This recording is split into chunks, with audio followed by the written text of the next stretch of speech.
A few months ago, I was contacted by a very interesting company out of Silicon Valley called Go Nimbly. And they said, this event is so interesting, we want to be part of it, and we want to bring our network and our knowledge to help you make this day great, and to help you talk people about one of the things that is, I think, bugging so many of us that work in large teams, but also in small. I know what I'm talking about. I work in a very small team, and we exactly face this problem right now that we're going to tackle. And this person was Jason. Jason is the CEO of Go Nimbly, a company that helps other companies to work better together. And my job as a conference curator and journalist is to find interesting people and interesting stories that you can learn from. And one of my favorite moments is always when somebody comes and says, hey, I'm sitting on a trove of great people and great stories, let's just do something together. So thank you, Jason, for putting this together. And I'm so happy that two other super interesting companies also, can I say all the way from the West Coast? West Coast? Right. Not that far. Not that far. But definitely not from the core New York tech ecosystem, but from apart. Said, hey, we want to be part of this too. And Jacek Stein, the COO of Lattice, is building an amazing company that is also helping people working better together. Welcome, Jacek. Thank you. And because collaboration, the end of silos, and remote work has turned into somewhat of an educational thing at many companies, there is now people at companies that have the title of Chief Learning Officer or Learning Director or Director Learning and Development, which is Carrie's title, which is she is doing at another fascinating company called Drift. Welcome, Carrie. Thank you. My name is Felix Zeltner. I'm the co-founder of Work Awesome, and I sometimes do not work awesome, and I hope we're going to solve that with you guys. So let's go right into the middle of it. How siloed is your own company? I'll start, okay? How siloed are all our companies from 1 to 5? I'm at 4.5. What about Drift? What about you? Is 5 very siloed? 5 is very siloed. Okay. 1 is like, yeah, in the dreams. 2.25. Okay. Yeah, I was going to say 2 right now. I'll say 3, even though I help companies unsilo. Okay, interesting. So why do you have a silo while all you're working on is helping people to not have silos? I think the idea of companies not being in silos, which we're going to go through in this panel, but the idea of not siloing is so anti what humans want to do every single day. We want to do good work. We are trained to do that work on our own from a very early age, and we really don't know how to collaborate and how to break those silos down organically, and because of that, it's very natural and easy to silo into what you think is the most productive version of yourself, even though in lots of cases there's a lot of waste there. But like, I think that something that is always in the talks about silos, it's kind of a natural thing, right? You give me something to do, I give you something to do because we work together, and already we're in a silo, kind of. So what's so bad about silos when they're actually natural? You're looking at me, so I can answer that question. It's going to happen because we're sitting so close to each other. Yes. I was actually thinking about this earlier when Priya said the thing. Somebody asked a question about fear, and she's like, well, you say, fear is bad, but it might also be good. So I think that, like, siloing maybe unintentionally versus, like, intentional cross-collaborative teams or intentional, like, we have a pod structure at Drift in our product organization that's very intentional. It has engineers on it, has a product designer, it has a product manager, it has a tech lead. Like, that's an intentional silo we've created. So I think it can be intentional and actually be good. So you probably have to, like, peel back the definition of the word a little bit. Mm-hmm. I see. Now, Lattice is a company that grew from like 0 to 50 in what amount of time? About 2 years. About 2 years. So, like, when you look at that growth that you saw, like, what did you do to avoid silos? Yeah. Well, I think to Carrie's point, I put us at a 2. So I think that one of the things, especially when you're growing quickly, is that can happen, and it is sort of a natural mechanism. We gather, we're in tribes, but we want to do it intentionally. So I guess if you think about it from like a people process perspective, from a people perspective, we try to hire people who have really complementary skills and diverse interests, but really shared core values. And so like one of our values, for example, and this is like, there's a difference between sort of what I think of as aspirational values and like really core values. It should feel like, I like the analogy of like, removing a core value from a company is like separating a consciousness from a person, right? Like it should be part of you. And so for us, we call it shipmate self. And so that's the idea that like you put the well-being of the company ahead of others, and you put others' interests ahead of your own. And that's just so core to everything we do.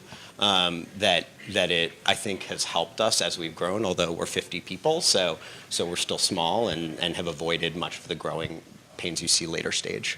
You're like pointing to Carrie again. I'm pointing to Carrie because Carrie and I were chatting before, and like Right. Drift is deep in it right now. I mean, yeah. you're in pain. Why are you in pain? 50 to 250, I think, is the growth that you have seen. But you have seen like another planet because you worked at Amazon before. So how's that experience for you right now, seeing the 50 to 250 thing? And how does it relate to Chase? Right, yeah, we were talking about Amazon before. It's almost, I kind of grew up in my career in Amazon, so it's kind of the not normal, right? I onboarded 2,000 managers a year. It was insane. So, but at Drift, I joined in March. I've been there 9 months, and we were around 100 people, and we're at like 250 right now. And so to grow from 100 to 250 in a matter of months is really insane. And I think probably, I mean, it's similar pains you feel. I just think it becomes more exponential. And what's been really, I don't know that you asked this, but I'm going to answer it. Like, what's been really important for us is like, so how have we like maintained, our collaborative culture? How have we maintained that 2 or 2.25, whatever I said? I think it's been, we've really defined what matters to us, because you have to have anchors to like anchor the organization around shared values. So that's one of the first things I did when I came on, is define what we call leadership principles. Which are really like our anchoring operating principles. And then we've also established rituals that we have as a team. Every Monday, we do a team stand-up, the entire company. Every Friday, we come together as a team and talk about the work we delivered that week, all of us. And so we've maintained those rituals as we've grown and things like that, so that we can, even if you don't know everybody's name, because that kind of breaks around 150, you can still have these kind of practices and beliefs that you're in together as a group. And so then when you break off into those intentional silos or smaller groups, it operates kind of at that small team size in that way there. I don't know if that makes sense, but. There's actually reasons why people silo, and they're pretty obvious. One is highly specialty skills within an organization leads to siloing, right? So if you have a company that thinks that, our engineers can't talk to our design team, right? Because they don't speak the same specialty language. That leads to a siloing. But the other one, the two main ones, are you don't have a flat organization, so reporting structure becomes diluted. And so people silo to who they know can get their job done for them.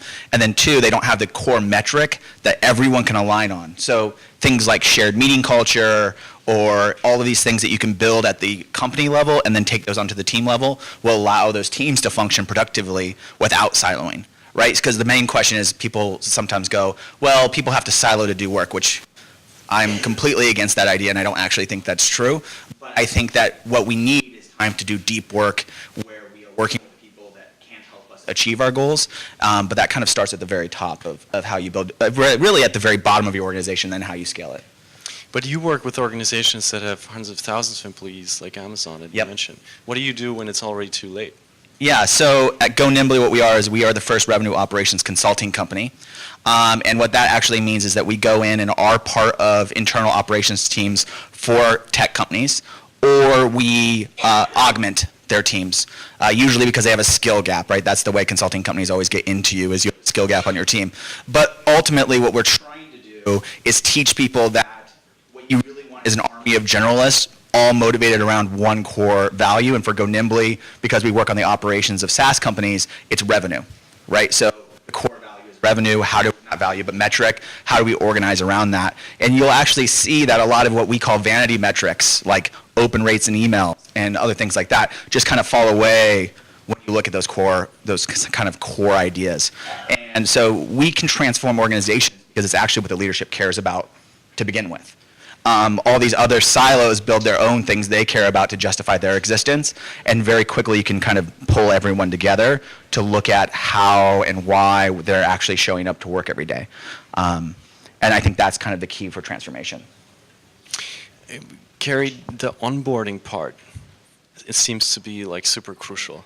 How do you deal with that as a director of learning and development? What have you changed? What have you maybe learned from Amazon that you're now doing? Yeah, I think onboarding is so key in general, just like bringing and assimilating people into an organization, especially if you're growing fast. To think that since I've worked at Drift, I've onboarded, 60% of the company is insane. Like, I hope I'm getting it right because and so in the same at Amazon, we were really intentional about onboarding and really focusing on a couple things, which is like getting people into kind of that belief system as fast as possible. So how do you build like programming and structure around making sure that people understand like this is how we work, this is what's expected of you. And so for onboarding at Drift, something that we do that's very, very practical, but related to like the idea of no silos. So at Drift, we have this kind of tap on the shoulder culture, and a lot of people think that's a bad thing. Like, you can just go up to anybody and kind of ask them for anything. There's no like approval, there's no chain you have to go through. And we actually want to maintain that as long as we can. And so for new hires, when they come in, we do some of the core stuff in the morning that we have to get out of the way. And then in the afternoon, I actually put them to work to go learn about the business, go learn about our metrics, about our product, and they go learn about it, and then they come back and teach each other. And I give them like no structure. I'm like, you just need to go literally tap on people's shoulders and find out about stuff and then come back and teach each other. And so we do this kind of teaching exercise. And so that sounds really simple, but it's huge. One, because I'm making them do the learning and teaching themselves, which is a like L&D hack. Two, it also then gets them in that mode of like, oh, it's safe here to do this. And I don't have to go ask the head of product to talk to somebody in product. I can just literally go talk to anybody in product. Can you name an example of what would you teach me maybe if I'm new to Drift? Yeah, so that we actually kind of break down for that afternoon exercise I'm talking about. We break down kind of 4 components of the business. We do like we want everybody to go find out about like our core business metrics, our teams, how we're structured, how we measure success. We want them to find out about our product. We want them to find out about our customers. And I should have said that one first. Our customers, like what's our ideal customer profile? How does our customer team work?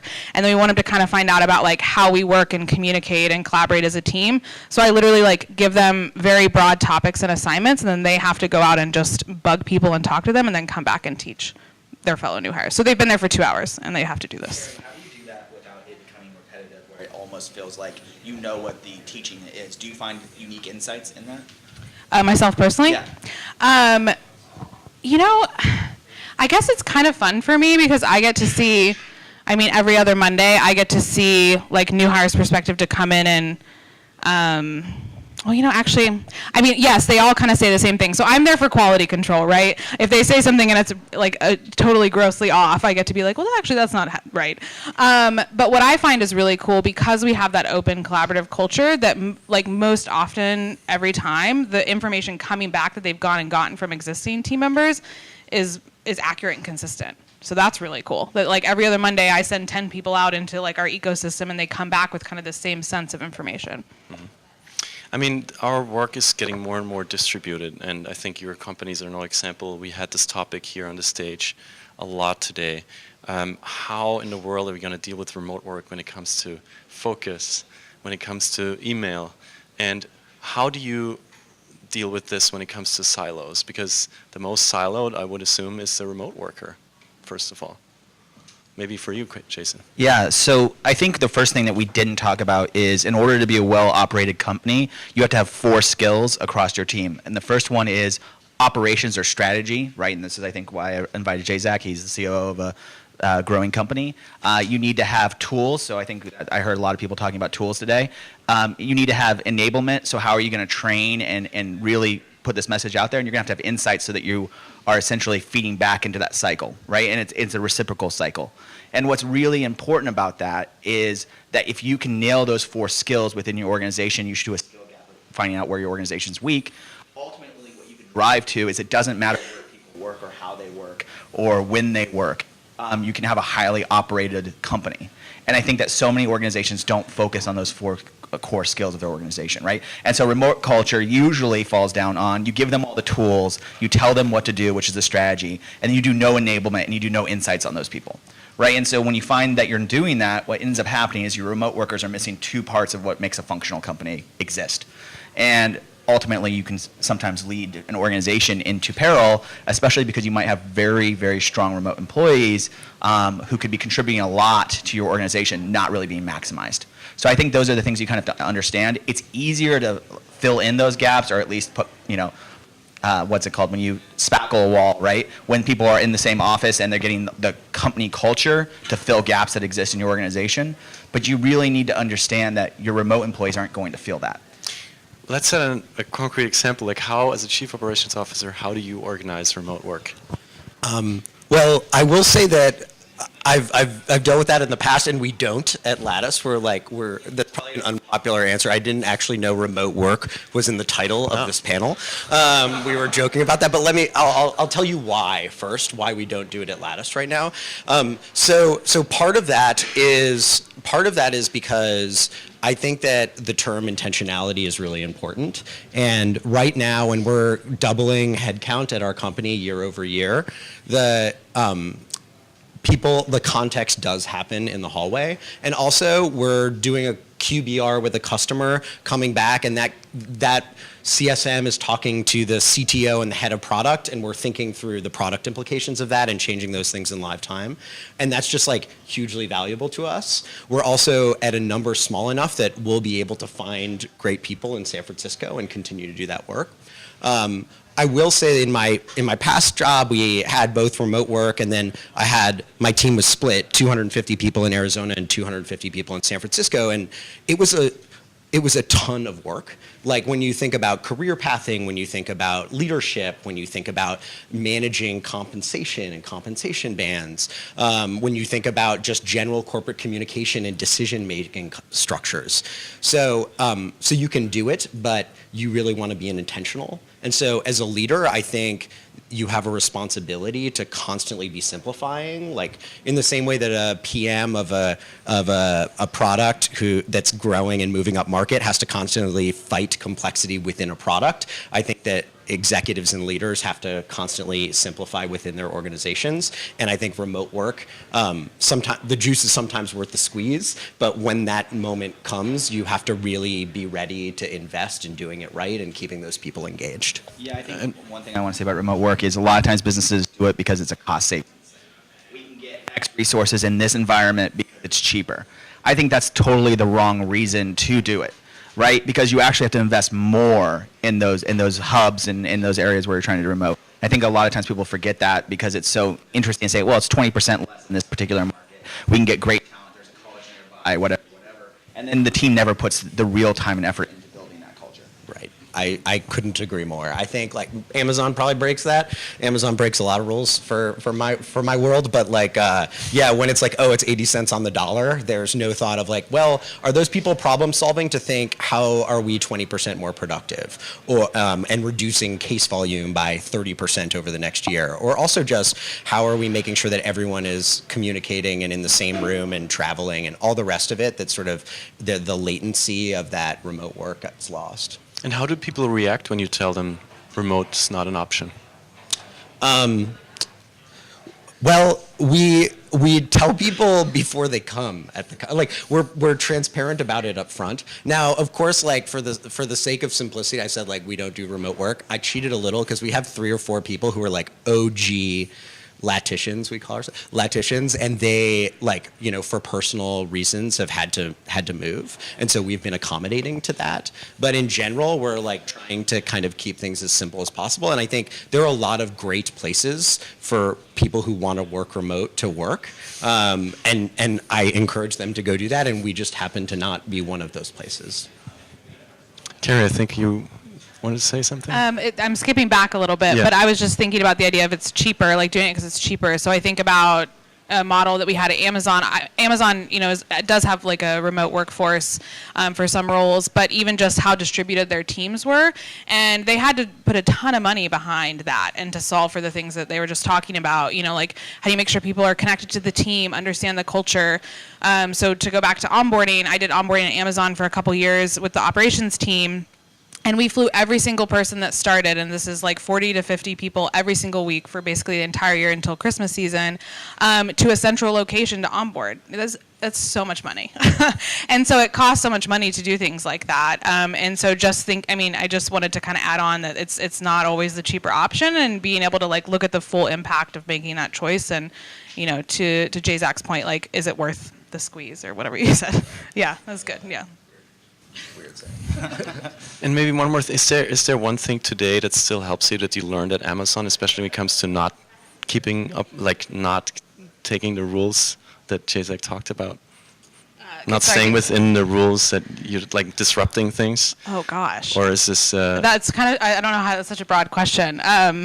There's so much. I would say, yeah, I think the biggest thing about Amazon, and maybe it's related to this, is just the scrappiness of everybody there, which is such a buzzword in like startup world. But I think just the idea of, so if I think about the distributed teams and them being able to work cross-project and come together with a group of 30 people on a project team you've never met and stand up an operations warehouse in 3 weeks, you can do that through really being really, really scrappy. I don't know if anybody here has ever like worked at Amazon. I'm sure most of you ordered from them.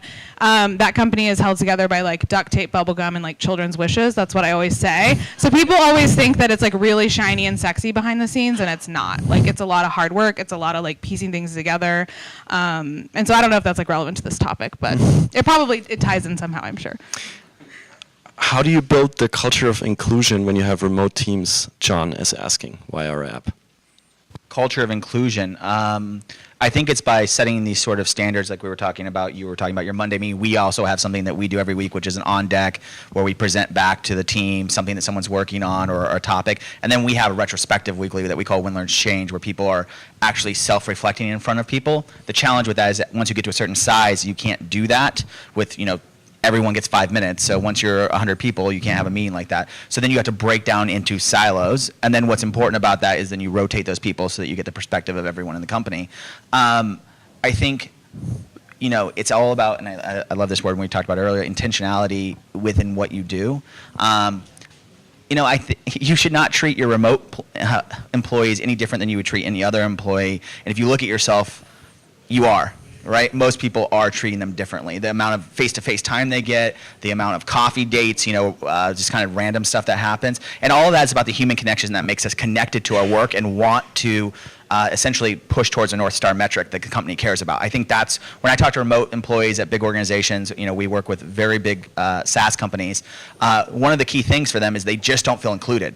And that seems so easy to solve, but in reality it's probably the most difficult thing to solve because they don't have an intrinsic why. They don't have a friend in the office they come see every day. They don't have that shepherd that's carrying them through the process. So you have to be that person. And if you are in a place where you think remote work is important to your organization, again, just take it very seriously and do the work, because it is work. And maybe to dive into these questions, like, are there engaging rituals that you can do working with people remotely? It's like 2 questions here that dive into that. I'll kind of try to stack those questions. So I think right now, I'll just use a recent example. So like we have an engineer who, for family reasons, had to move to Barcelona. So first off, the stand-up is done at a time, the daily stand-up, when he can make that call.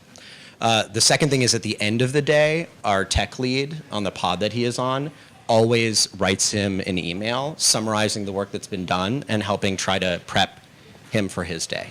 And then from a ritualistic perspective, twice a year we have company offsites that it doesn't matter what geography you're in, you're there.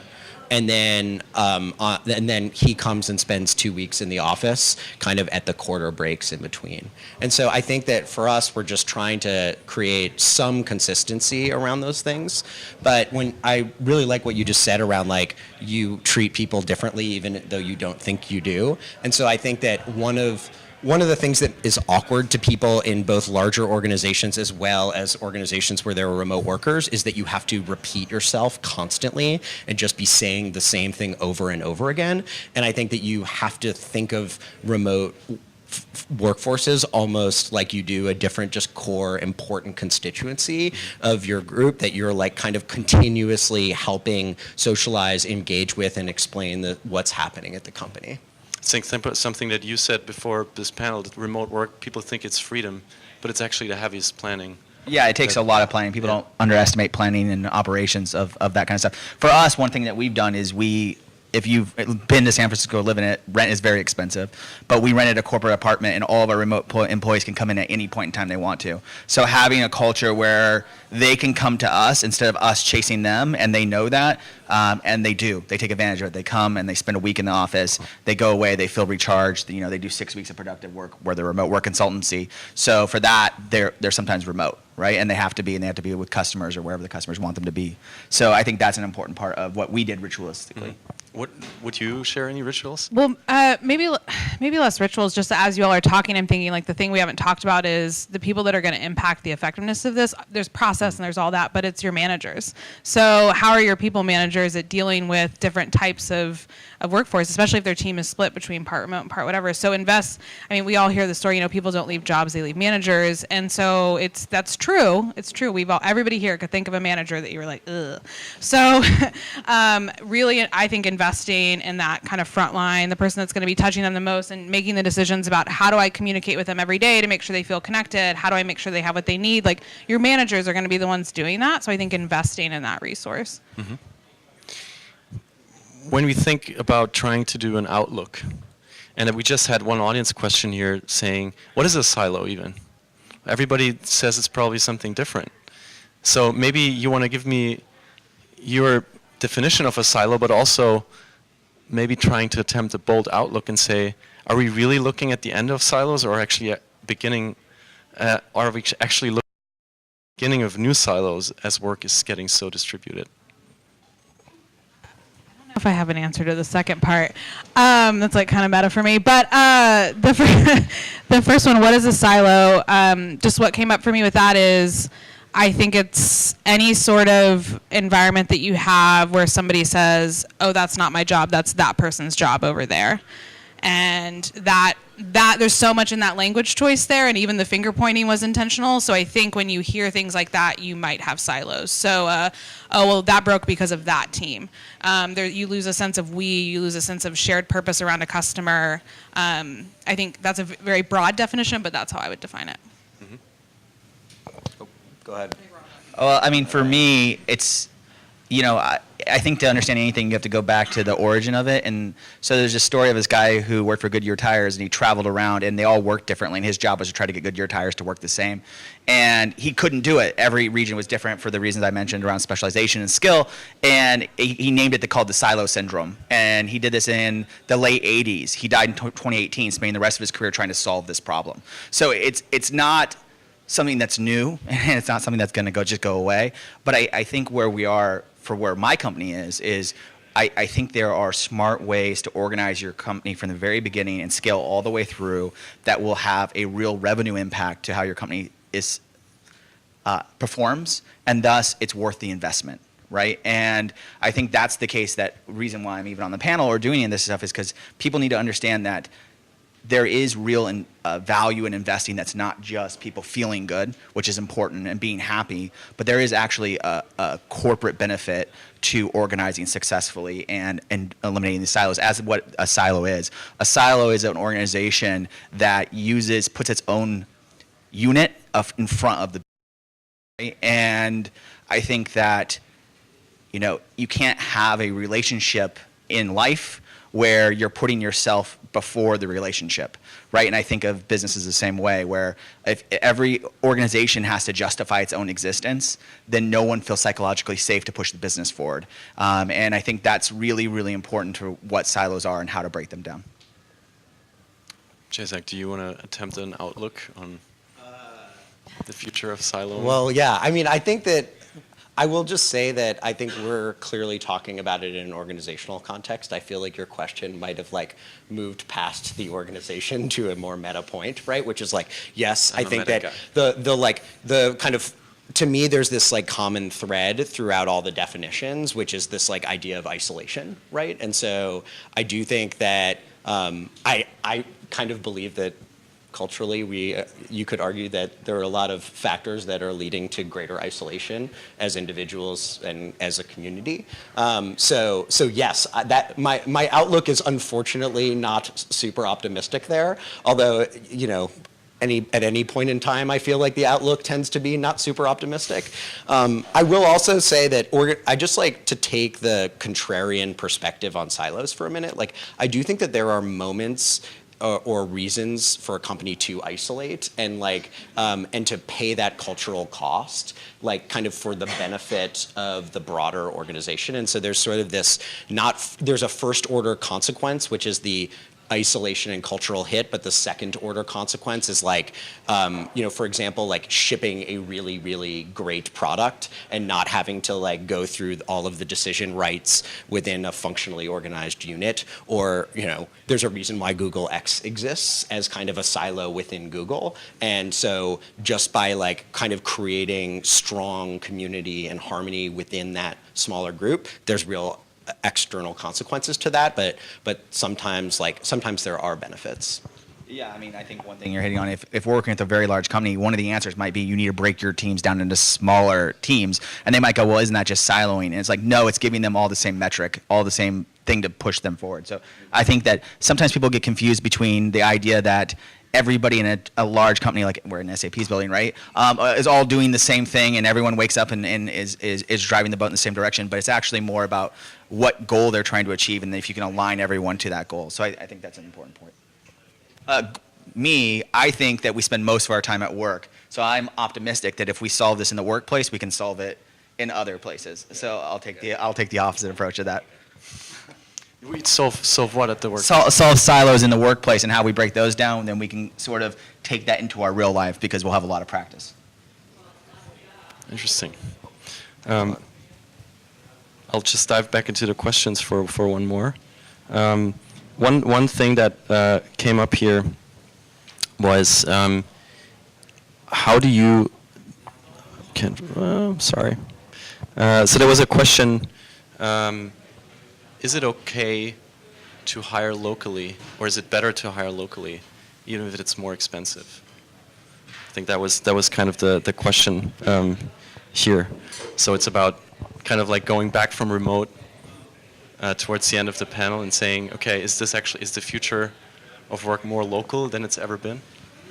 Well, my take on this, and I'm sure everyone like my take is, what is expensive? Right? So like, now you could say, oh, well, come on. Like, we're talking brass tacks, we're talking dollars and cents of a salary. And my response to that is I think that particularly now that we're like no longer, you know, like packing widgets and we're in a knowledge economy, like great people have an outsized multiplicative impact.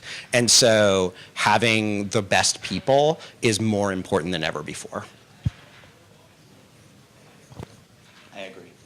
Yeah, I almost think I don't want to like offend whoever asked this question, but it's almost like the wrong question. You know what I mean? Like it's more like, what kind of people do you want in your organization? Where are those people? What type of structure do you need to build in your teams to attract them, make them successful there? It's more about that than it is. I mean, I get the dollars matter too, but I don't know. I'd almost like switch the question on its head a little bit. Mm-hmm.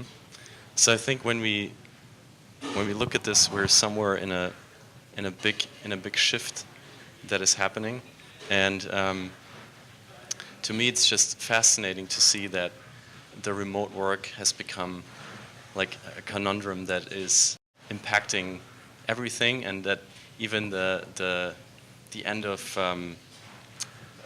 the end of the work as we know it and as we're discussing it here is what all of you try to grow and try to work on. Is there anything that for the end wrapping up? Is there anything that you, I think, wanted to say or wanted to get out there, wanted to share with the audience that we maybe haven't touched on when it comes to siloing and the future of teamwork, as might be the better title? I think I was talking to Jay Zach earlier, so I'm just going to talk about it.